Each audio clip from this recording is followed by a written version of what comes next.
নমস্কার, আমি পূজা। স্টাডি আইকিউতে তোমাদের সকলকে জানাই সাদর অভিনন্দন। তো আজকে আমরা স্টাডি আইকিউয়ের যে স্পেশাল সেগমেন্টটা চলছে, যে ওয়েস্ট বেঙ্গলের বিভিন্ন এক্সামিনেশনের জন্য প্রয়োজনীয় যে প্রশ্নগুলি, যেটা গত বছরে 2020 সালের, সেগুলোর ডিসকাশন। তো শুরুতেই বলে রাখি যে স্টাডি আইকিউতে যদি তুমি নতুন হও এবং স্টাডি আইকিউকে যদি তুমি ফলো করতে চাও, তাহলে তুমি আমাদের Facebook page study IQ, Instagram page studyIQ.education অথবা টেলিগ্রামে জয়েন করতে পারো, which is studyIQ education, অথবা টুইটারে you can follow us that @studyIQ, and this video is also broadcasting on the YouTube platform, which is the studyIQ education. তো আজকের course সম্পর্কে একটু কথা বলে নিই। আজকে আমরা যে কারেন্ট অ্যাফেয়ার্সগুলো করতে চলেছি সেটা এপ্রিল এবং মে মাসের 2020 সালের কারেন্ট অ্যাফেয়ার্স। এটা কেন আমাদের জন্য ইম্পর্টেন্ট হবে ফর দ্য WBCS অথবা WBCS PSCর জন্য, বা SSC, বা যে কোনো স্টেট লেভেল এক্সামিনেশনের জন্য অবশ্যই করে দরকারি। ঠিক আছে, তো প্রথম প্রশ্ন চলে আসি। তো প্রথম প্রশ্নটা একটু ট্রিকি কোয়েশ্চেন, একটু ডেটা বেসড। সেটা হলো, what is the ranking of IIT Kharagpur in the this second edition of impact of ranking. তো তোমাদের জন্য একটু বলেই দিই, দায়ের পুরো মানে হলো Times, H for higher, E for education. So Times higher education, এটা প্রতি বছরই তাদের নিজস্ব একটি র্যাঙ্কিং তৈরি করে, র্যাঙ্কিং বের করে। তো সেই অনুযায়ী এবছর কোনটা IIT খড়গপুরের র্যাঙ্কিং 13তম, নাকি 57তম, নাকি 60তম, নাকি 10th, মানে 10ম। So the right answer is 57th. So let's have a look. যদি আমরা র্যাঙ্কিংয়ের লিস্ট দেখতে চাই, তাহলে আমরা দেখতে পাচ্ছি যে 57তম ভারতবর্ষের এবং পশ্চিমবঙ্গ প্রচণ্ড গর্বিতভাবে IIT খড়গপুর, সেটার র্যাঙ্ক হচ্ছে 57 on the rank list of the, ঠিক আছে, the Times higher education. Now first rank কে করেছে? That is university of Auckland, যেটা নিউজিল্যান্ডে। স্কোর কত রয়েছে তাদের? 98.5।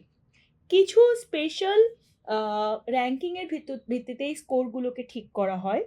তো অ্যাকচুয়ালি স্কোরগুলো যে সেট আপ করা হয়, সেটা সাস্টেনেবল ডেভেলপমেন্ট গোলের যে 17টা গোল আছে, সেই 17টা গোলকে মাথায় রেখে এটাকে ঠিক করানো হয়। বেসিক্যালি এই সমস্ত ইউনিভার্সিটি থেকে আশা রাখা হয় যে তারা বিভিন্ন রকমের সাস্টেনেবল ডেভেলপমেন্ট গোলকে আগে বাড়াওয়া দেওয়ার জন্য তারা বিভিন্ন রকমভাবেই হেল্পফুল হবে। তো সেই হিসেব করে যে স্কোরগুলো তারা পায়, সেই স্কোর অনুযায়ী এই র্যাঙ্কিংগুলো ঠিক করা হয়, যেখানে দেখা যাচ্ছে IIT খড়গপুরের স্কোর 87.9। এবং সেকেন্ডে কারা আছে? ইউনিভার্সিটি অফ সিডনি, যেটা অস্ট্রেলিয়াতে।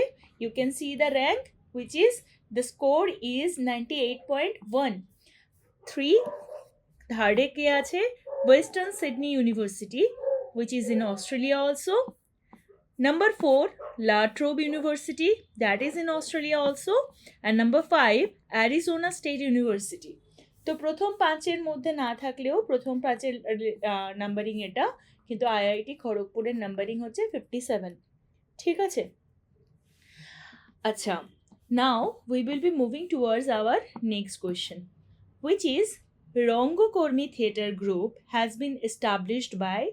রঙ্গকর্মী থিয়েটার গ্রুপ কার দ্বারা এস্টাবলিশ হয়? উষা গাঙ্গুলি, উৎপল দত্তা, শ্যামানন্দ জালান আর শম্ভু মিত্রা। দেখতেই পাচ্ছেন যে Usha Ganguly, Utpal Dutt, Shyamanand Jalan, this all are very renowned theatre activist of West Bengal. So this question is important for the factual data. খুবই মানে এই ধরনের প্রশ্নগুলো তোমরা জানোই যে PSC বা স্টেট লেভেলে বিভিন্ন পরীক্ষাগুলোর জন্য খুবই হট টপিক হয়ে দাঁড়ায়। তো রঙ্গকর্মী থিয়েটার গ্রুপের এই প্রশ্নটি আসার কারণ হচ্ছে এই কারণেই সঠিক উত্তরটা হবে এখানে ঊষা গাঙ্গুলি।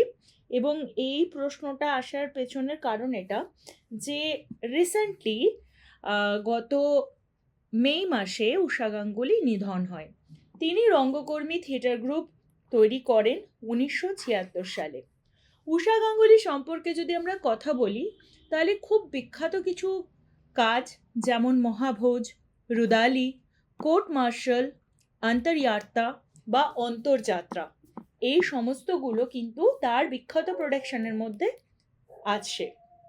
এখানে আরেকটা কথা বলার, যে পশ্চিমবঙ্গে যে থিয়েটার অ্যাক্টিভিস্ট বা যে থিয়েটার কালচারটা চলে সেখানে কিন্তু বেসিক্যালি বাংলা ভাষা নিয়েই কাজ করা হয়।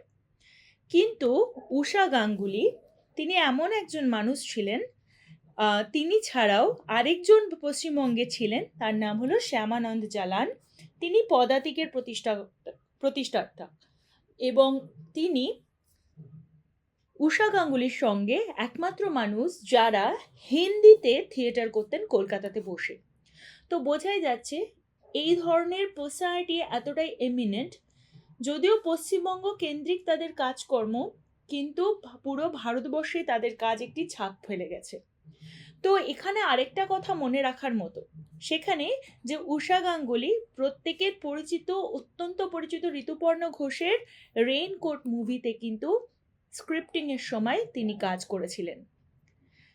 ঊষা গাঙ্গুলির যদি পুরস্কারের ঝুলির দিকে তাকাই তাহলে আমরা দেখতে পাবো সঙ্গীত নাটক একাডেমি অ্যাওয়ার্ড পেয়েছিলেন, এবং এছাড়াও India's national academy of music, dance and drama, that is 1998 সঙ্গীত নাটক একাডেমি থেকে তিনি কিন্তু বেস্ট ডিরেক্টোরিয়াল অ্যাওয়ার্ড পেয়েছিলেন। ঊষা তিনি এছাড়াও বেস্ট অ্যাক্ট্রেস ফর গুড়িয়া ঘর এবং গিরিশ সম্মান, দুটো নাট্যশিল্পীদের জন্য, নাট্যকলা শিল্পীদের প্রচণ্ড বিখ্যাত দুটো বলা যেতে পারে অ্যাওয়ার্ড বা বলা যেতে পারে পুরস্কার, বা যাদের সম্মান জ্ঞাপনের জন্য একটি খুব বিখ্যাত সম্মান, সেটা হলো গিরিশ সম্মান। সেটাও ঊষা গাঙ্গুলি কিন্তু তার নিজের ব্যাগ ভর্তি করেছিলেন। কেন? কারণ তিনি 2016 সালে এই গিরিশ সম্মানটি পান এই কারণে, for the contribution to the theatre. Paschimbanga তথা ভারতবর্ষে থিয়েটার জীবনে বা থিয়েটারের প্রতি তার কন্ট্রিবিউশন ছিল অনবদ্য। আচ্ছা, এইবার আমাদের 3 নম্বর প্রশ্ন। আজকে এই নম্বর প্রশ্ন রয়েছে, which of the scheme is for migrant worker of West Bengal? Very straight question, খুব একটা ভাবনা চিন্তার নেই।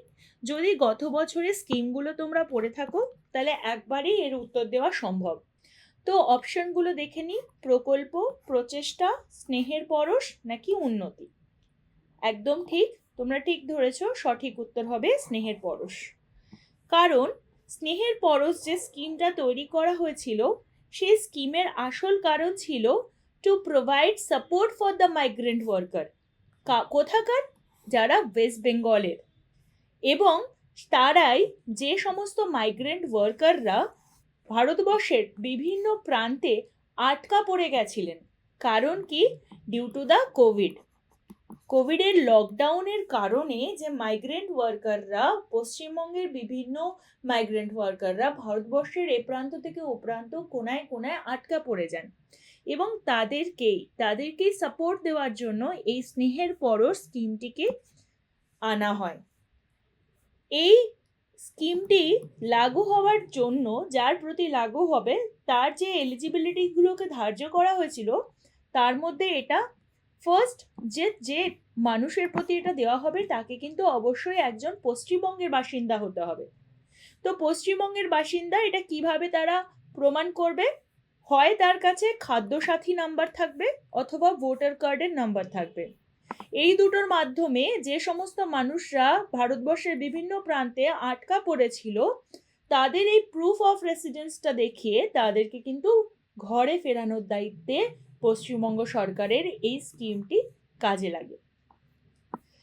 দ্য জয় বাংলা স্নেহের পরশ, এটা হলো একটি অ্যাপ। এই অ্যাপটা কি করেছে? 1000 টাকা করে প্রত্যেকটা মাইগ্রেন্ট ওয়ার্কারের হাতে পৌঁছে দিয়েছে, এবং এই অ্যাপের মাধ্যমেই স্নেহের পরশ স্কিমটি কিন্তু প্রান্তিক যারা মাইগ্রেন্ট ওয়ার্কার তাদের কাছে পৌঁছে গেছে। আচ্ছা, নাম্বার 4, নেক্সট কোয়েশ্চেন দেখে নিই। Consider the right statement regarding প্রচেষ্টা প্রকল্প। আচ্ছা, এখানে একটা কথা বলার, দুটো প্রশ্নই অনেকটা কাছাকাছি, কিন্তু এখানটায় বিষয়টা একটু ট্রিকি। এখানে অপশনগুলো রয়েছে, it's a health scheme by West Bengal government, it is a Android mobile application, a scheme for migrant worker, নাকি it's a project by the West Bengal government. Now the answer is it's a Android mobile application. দেখে নিয়ে সম্পর্কে। Basically প্রচেষ্টা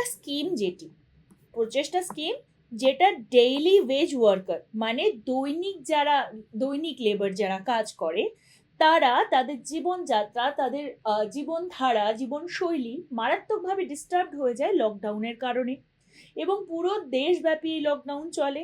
শুধু তারাই নয়, বিভিন্ন সেক্টরে বিভিন্ন মানুষের জীবনই, কর্মব্যস্ত জীবনে একটা বড় সড়ো বাধা তৈরি করে কিন্তু লকডাউন। এবং যারা দিন আনা দিন খাওয়া শ্রমিক শ্রেণী, তাদের ক্ষেত্রে কিন্তু অনেক বড় সমস্যার কারণ হয়।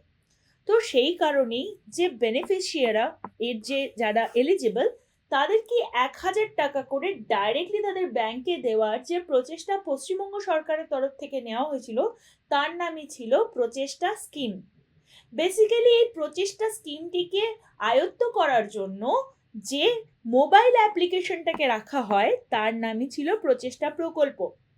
বেসিক্যালি এই অ্যাপ্লিকেশনটা দুটো সেকশনে পাওয়া যাচ্ছিল। একটা হচ্ছে প্রচেষ্টা ওয়েব wb.in এই অফিসিয়াল সাইটে, এর মাধ্যমে অ্যাপ্লিকেশন করা যাচ্ছিল, অথবা যে ফর্মটা ডিএম এর অফিস থেকে, অথবা যে commissioner of Kolkata municipal corporation তার তরফ থেকেও ফর্ম দেওয়া হচ্ছিল, তাতেও অ্যাপ্লিকেশন করা যাচ্ছিল, অথবা ডিরেক্টলি প্রচেষ্টা প্রকল্প যে অ্যাপটা, তার মধ্যেও অ্যাপ্লিকেশন করা যাচ্ছিল। কার জন্য? প্রচেষ্টা স্কিমের জন্য, যেখানে দিন আনা দিন খাওয়া লোকেদের ব্যাংক অ্যাকাউন্টে ডাইরেক্টলি 1,000 টাকা করে দিয়ে দেওয়া হচ্ছিল। So it's a direct benefit transfer.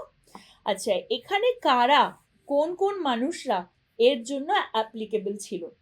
প্রথমত তো তাকে ওয়েস্ট বেঙ্গলের রেসিডেন্ট হতে হবে, যে এর জন্য অ্যাপ্লাই করবে। এছাড়াও যে অ্যাপ্লিকেন্ট থাকবে, তাকে কিন্তু ডেইলি ওয়েজ ওয়ার্কার হতে হবে, কোনো চাকুরিজীবীর জন্য কিন্তু এই স্কিমটা না।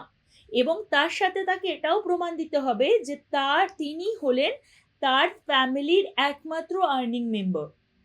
এছাড়াও আরেকটা জিনিস, যে তাকে যে অ্যাপ্লিকেন্ট হবে, সে কিন্তু অন্য কোনো সোশ্যাল স্কিম, পশ্চিমবঙ্গ সরকারের হাতে দেওয়া বিভিন্ন রকম ডিবিটি মানে ডাইরেক্ট বেনিফিট ট্রান্সফারের অনেকগুলো স্কিম রয়েছে, কিন্তু সেই কোনো স্কিমে তার নাম নথিভুক্ত থাকা চলবে না। এবং আরেকটা বিষয় এখানে দেখার মতো, যে এইখানে এই স্কিমটা কিন্তু একটা মানুষকেই বা একটা ব্যক্তিকেই দেওয়া হবে তার পুরো ফ্যামিলির মধ্যে, মানে একটা ফ্যামিলি থেকে একজন মানুষের জন্যই প্রচেষ্টা স্কিম লাগু হতে পারে। আর এটাও কনফার্মড হতে হবে যে তার, মানে যে অ্যাপ্লিকেন্ট, তার যেন অন্য কোনো সোর্স অফ ইনকাম না থাকে। তার মানে যে ওয়েজ আর্নার, যে ওয়েজ ওয়ার্কার, তার একমাত্র সোললি সে এইভাবেই তার জীবন যাপন করে, এবং তার অন্য কোনো সোর্স অফ ইনকাম নেই, এবং সে একমাত্র সোল আর্নিং মেম্বার তার পরিবারের, এরকম ক্ষেত্রে প্রচেষ্টা স্কিমটি লাগু করানো যেতে পারে। ঠিক আছে? Okay, now we will move towards our number 5। এখানে প্রশ্নটা আছে, which of the below has done the loan agreement for West Bengal Major Irrigation and Flood Management Project? So the options are, আচ্ছা একবার বাংলায় বলে দিই, যে নিচের কোনগুলোর মধ্যে এখানে লোন দেওয়ার জন্য কারা রাজি হয়েছেন? কিসের জন্য লোন? যে West Bengal major irrigation and flood management project. The options are NABARD, নাকি ডব্লিউটিও, নাকি এশিয়ান ইনফ্রাস্ট্রাকচার ইনভেস্টমেন্ট ব্যাংক, নাকি আরবিআই। সো আমাদের যদিও এটা দেখে একটুখানি আমরা কনফিউজ হতে পারি, তো ইরিগেশনের সঙ্গে এগ্রিকালচারকে কিন্তু গুলিয়ে ফেললে চলবে না, সেই ক্ষেত্রে কিন্তু অনেক সময় মনে হতে পারে নাবার্ড। তো ওয়ার্ল্ড ট্রেড অর্গানাইজেশন তো হবেই না, এবং আরবিআই এর কোনো স্কিম এভাবে ডাইরেক্টলি স্টেট ট্রান্সফারিং করবে না। তাহলে পড়ে থাকলো Asian infrastructural investment bank, AIIB। শুধুমাত্র এশিয়ান ইনফ্রাস্ট্রাকচারাল ব্যাংক নয়, এখানে আরেকটি ব্যাংক যেটা হচ্ছে ওয়ার্ল্ড ব্যাংক, বিশ্ব ব্যাংক, ঠিক আছে, হচ্ছে ওয়ার্ল্ড ব্যাংক। ওয়ার্ল্ড ব্যাংকও কিন্তু এই চুক্তিতে তারা নিজেদের নাম নথিভুক্ত করেছে, মানে তারা কিন্তু লোন এগ্রিমেন্ট দিতে চলেছে। আচ্ছা, এবার একটু ডিটেলসে দেখি। গভর্নমেন্ট অফ ইন্ডিয়া, পশ্চিমবঙ্গ সরকারের সাথে সাথে ভারত সরকার, তারা দুজনেই কিন্তু এই দুটি লোন এগ্রিমেন্টের জন্য রাজি হয়েছে। এই লোন এগ্রিমেন্ট কারা কারা দিচ্ছে? এক তো প্রশ্নেই ছিল এশিয়ান ইনফ্রাস্ট্রাকচারাল ইনভেস্টমেন্ট ব্যাংক, আর দ্বিতীয়ত হচ্ছে ওয়ার্ল্ড ব্যাংক, বিশ্ব ব্যাংক। কোন প্রজেক্টের জন্য? West Bengal major irrigation and flood management project. দেখো স্পেসিফিক্যালি এই যে চুক্তিটা, এটা কেন করা হচ্ছে? অ্যাকচুয়ালি এই যে দুটো চুক্তি, এটা একটা টাইম পিরিয়ডের জন্য, মানে একটা হচ্ছে 6 বছর গ্রেস পিরিয়ড পাবে এবং 23.5 বছরের মতো একটা সময় দেওয়া হবে। আর যেটা এশিয়ান ইনফ্রাস্ট্রাকচার ইনভেস্টমেন্ট ব্যাংকের সাথে চুক্তি, সেই চুক্তিতে অর্থনৈতিক বিষয় বিভাগের অতিরিক্ত সচিব সমীর কুমার খারে এবং AIBর পক্ষ থেকে মহাপরিচালক রজত মিশ্র, এরা কিন্তু এই ক্ষেত্রে যেমন বললাম, বিশ্ব ব্যাংকের ক্ষেত্রে যেমন ঋণের জন্য 6 বছরের গ্রেস পিরিয়ড, আর তার সাথে 6 বছরের এখানে গ্রেস পিরিয়ড পাবে, আর 23.5 বছরের মধ্যে এই চুক্তি মানে এই লোনটা শোধ করতে হবে। সেইখানে অবশ্যভাবে এটাও মনে রাখার জন্য যে AIIB মানে এশিয়ান ইনফ্রাস্ট্রাকচার ইনভেস্টমেন্ট ব্যাংক, এ কত দেবে? এর জন্য কিন্তু 6 বছরের গ্রেস পিরিয়ড রয়েছে, এই 6 বছরের গ্রেস পিরিয়ড পাচ্ছে, আর তার সঙ্গে 24 বছরের পুরো টাইম পাবে, ঠিক আছে, এই লোন শোধ করার জন্য। আচ্ছা, এখানে আরেকটা জিনিস বলার, এই যে লোনটা দেওয়া হচ্ছে, এই যে ইরিগেশন এবং ফ্লাড ম্যানেজমেন্ট প্রজেক্ট, এটা স্পেসিফিক্যালি কোন জায়গাকে লক্ষ্য করে? Yes, it is about the DVCA, মানে দামোদর ভ্যালি কমান্ড এরিয়া। কোথাকার? প্রত্যেকেই জানে পশ্চিমবঙ্গের দামোদর হচ্ছে, দামোদরকে বলা হতো যে পশ্চিমবঙ্গের দুঃখ, রাইট? কারণ কি?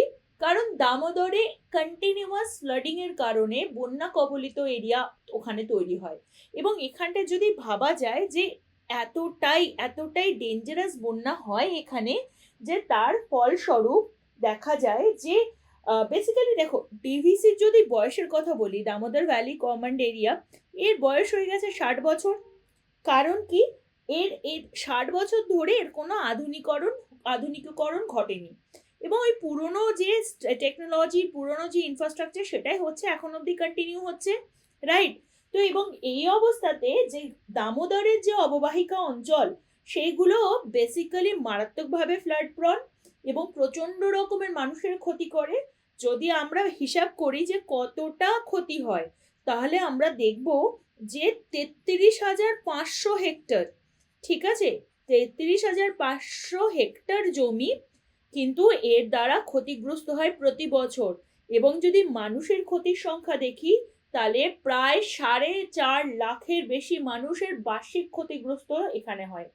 তো এই সমস্তকে ঠিক করার জন্যই এই প্রজেক্টটাকে অ্যাপ্লাই করার ভাবনা চিন্তা করা হচ্ছে। বেসিক্যালি ভাবা যাচ্ছে যে এই প্রজেক্টটা যদি লঞ্চ করা হয়, এটি একটি উন্নত সেচ ব্যবস্থা, আর তার সাথে বন্যা থেকেও, মানে প্রতি বছর বন্যাকে রক্ষা করার মতো ক্ষমতা ডিভিসিএর নেই।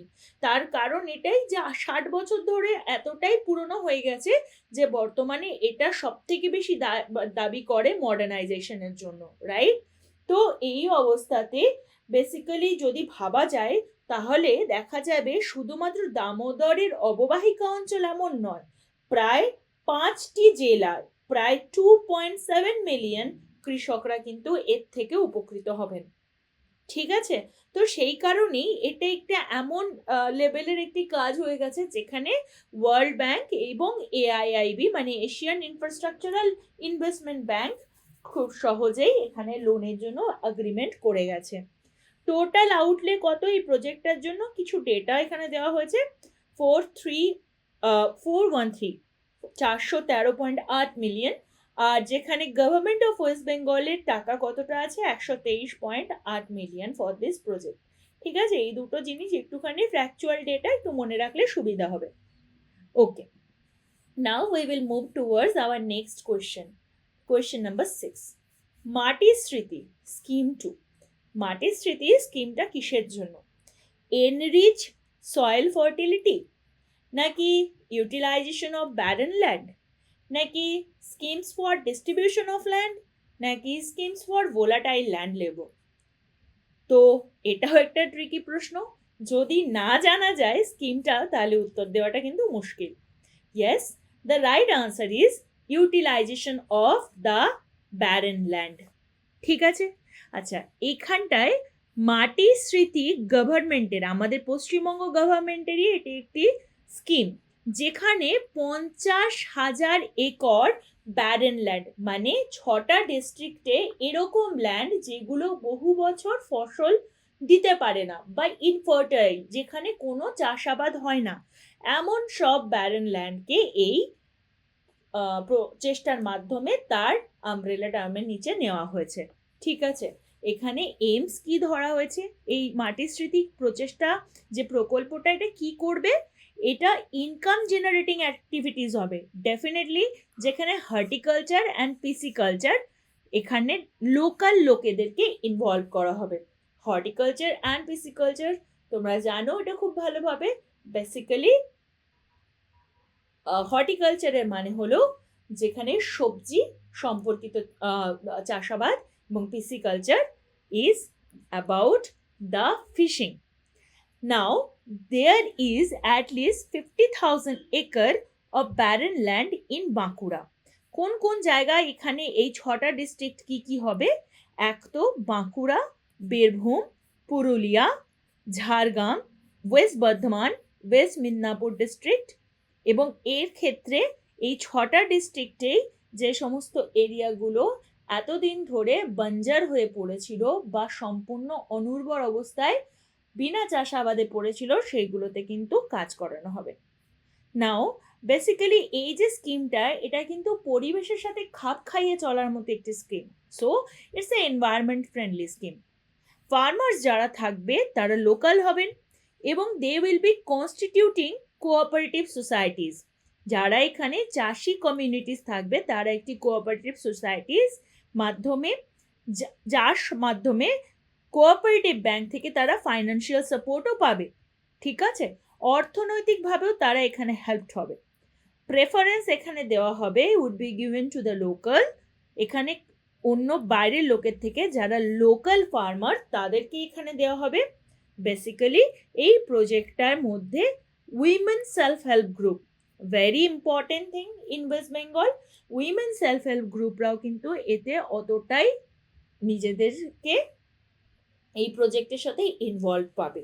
ঠিক আছে, okay, now we will move towards our next question. The next question is a direct question. Rupees 1,550 crore of grant for agriculture of West Bengal has been given by, এত কোটি টাকার এগ্রিকালচারের প্রতি গ্রান্ট কারা দিয়েছে? ভেরি সিম্পল, নাবার্ড, নাকি cooperative bank, নাকি ministry of agriculture, নাকি ministry of rural development? So the right answer is NABARD. Yes, so নাবার্ডের সম্পর্কে যদি আমরা বলতে চাই, আমরা সবাই জানি যে নাবার্ড স্পেসিফিক্যালি কেন যুক্ত রয়েছে, কারণ ন্যাশনাল ব্যাংক অফ এগ্রিকালচার অ্যান্ড রুরাল ডেভেলপমেন্ট, নাবার্ডের কাজই হলো এগ্রিকালচার এবং রুরাল ডেভেলপমেন্টের জন্য কাজ করা। এরা স্পেশাল লিকুইডিটি ফ্যাসিলিটির মাধ্যমে, এসএলএফ এর মাধ্যমে পশ্চিমবঙ্গকে এখনো অবধি 1,050 কোটি টাকার এরা এসএলএফ দিয়েছে, মানে special liquidity facility, directly cash transferring.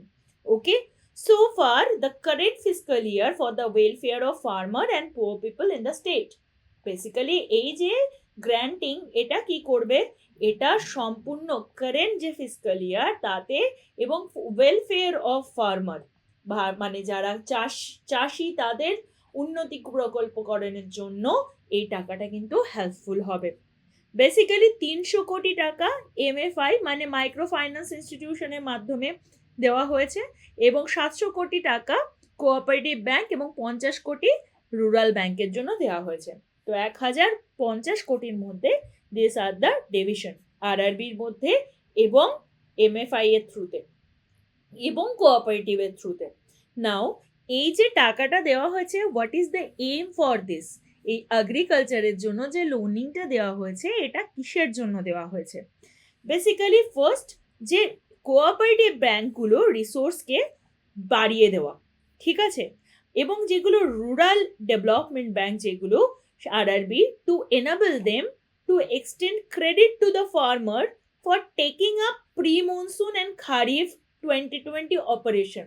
Basically আরআরবির মাধ্যমে যাতে মনসুনের মানে বর্ষার পূর্ববর্তী সময়ে খারিফ ক্রপের জন্য বা মনসুনাল টাইমে যে বর্ষার সময়ে যে মৌসুমী জলবায়ু পরিবর্তনকালীন যে সমস্ত শস্যাদি পশ্চিমবঙ্গে তৈরি হয় তাদেরকে ব্যাকিং করার জন্য কিন্তু এই স্পেশাল এমটা নেওয়া হয়েছে through this loan 1050 crore special liquidity facility.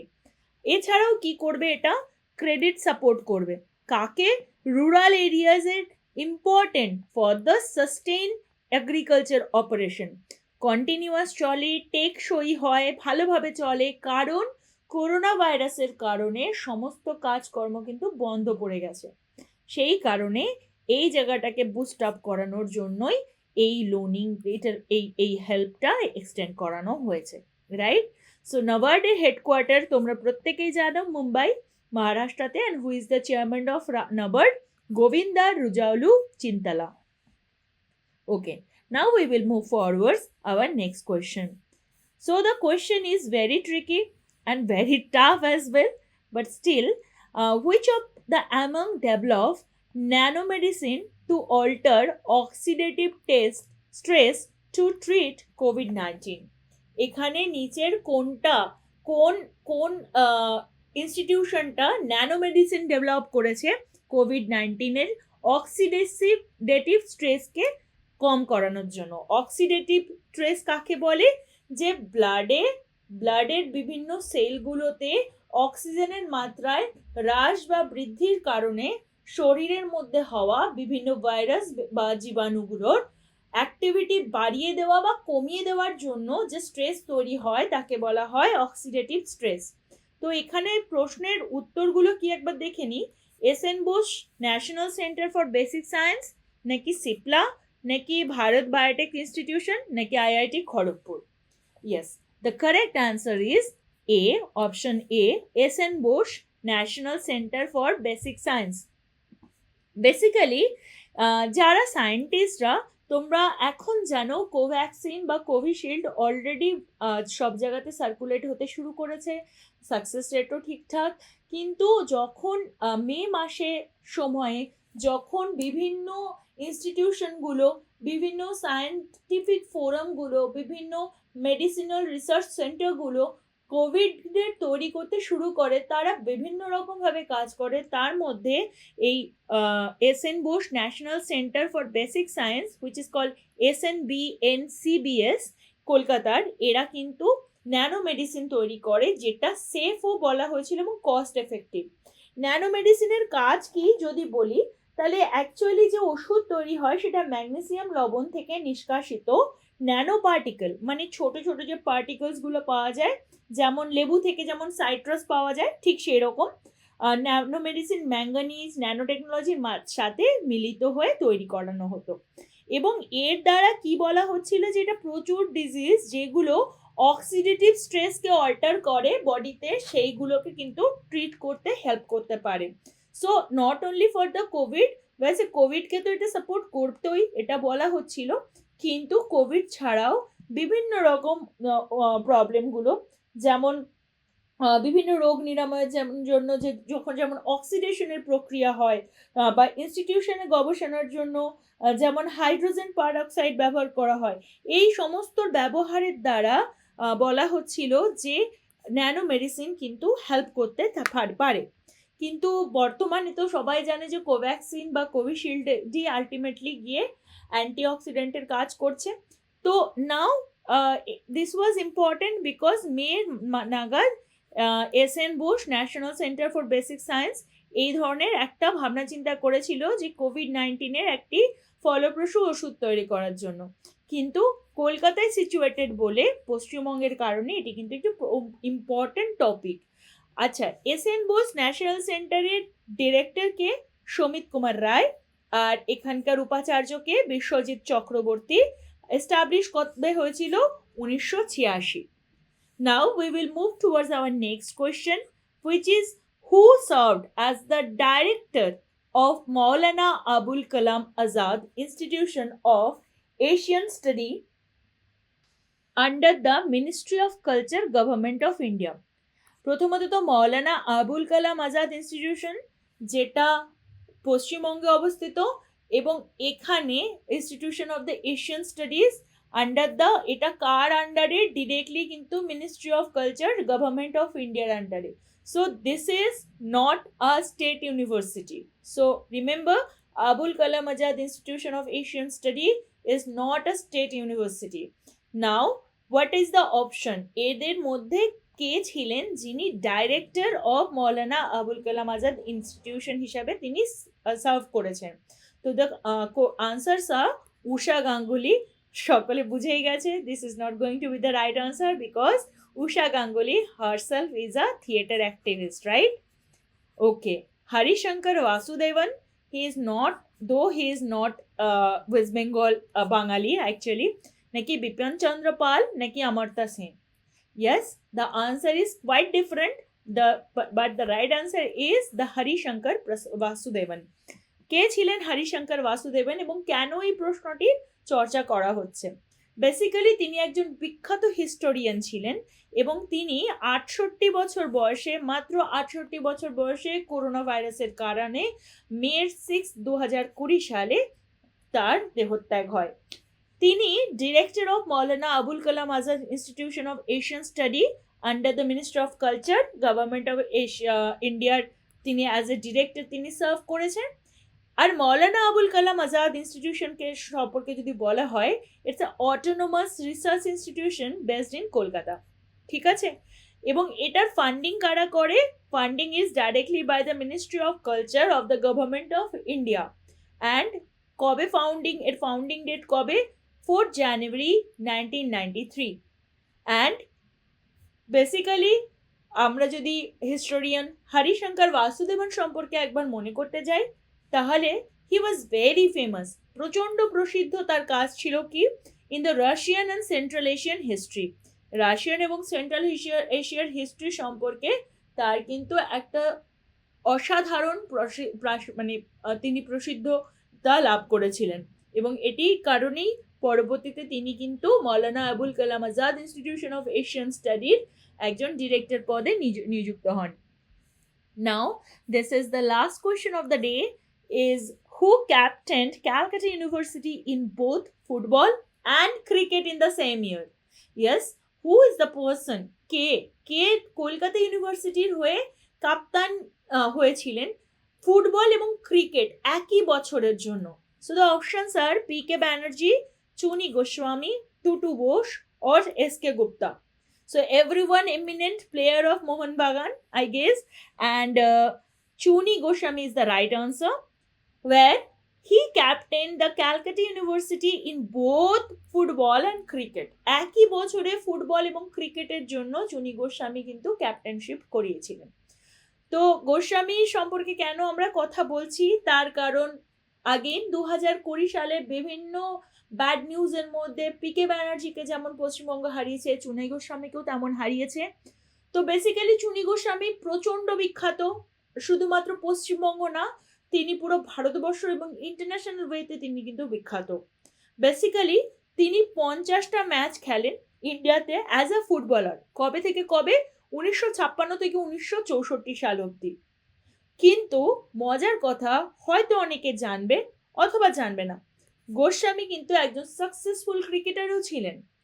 তিনি বেঙ্গলকে রিপ্রেজেন্ট করেছিলেন 46টা ফার্স্ট ক্লাস গেমসে between 1962 and 1973. So we have gone through so many losses in 2020. One of them was Chuni Goswami too. তো এই ছিল আজকে আমাদের ক্লাস।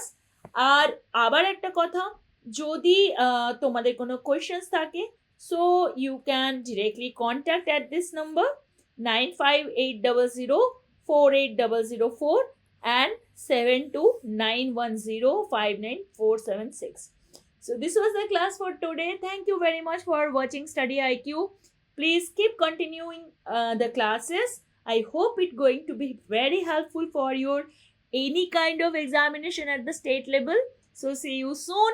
আর খুব ভালো করে পড়াশোনা করবে, নিজেদের খেয়াল রাখবে। Bye bye and take care.